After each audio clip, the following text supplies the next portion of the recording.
Section 5 goes on to discuss multiplication and division of decimals. Multiplication is pretty straightforward. You're going to really multiply the numbers just like you would otherwise. As an example, 8.34 times 4.2, you can look at this as 834 times 42 and just run the computation and ignore, you could ignore initially the decimal points. I mean, you'll put them in there just to make sure that you know what you have, but in terms of the computations, you would just ignore it. And then multiply 834 times 42, which that process then will give you, just as if they were doing it, the numbers lined up here. Now, you're going to keep this space here because when you're using the 4, just like we learned before in the previous section, this 4 starts here, so you line this up, and then my suggestion is go ahead and put a 0 there.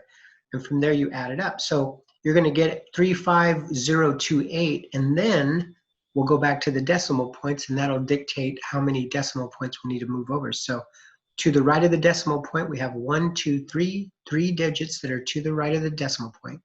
The 3 and the 4 and the 2, those are 3 digits. So that tells us we're going to move the decimal over 3 times. 1, 2, 3. There's going to be 3 digits to the right of it. So we'll drop the decimal point right there, and we'll have an answer of 35.028.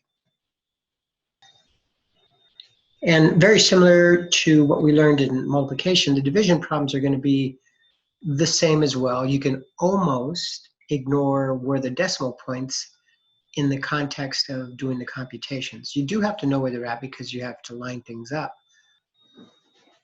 The first problem we can look at is 8 goes into 1.5, or 1.5 is divided by 8. So 8 goes into, we can, like I mentioned to you earlier, we can go ahead and ignore the decimal point. 8 goes into 15 one time. Now we're going to keep that decimal point there so that we know where we're at, because that's important. But where 8 goes into 15 one time, that gives us 8. So 15 minus the 8 is 7. We're going to drop a 0 down. 8 goes into 70 8 times. 8 times 8 is 64.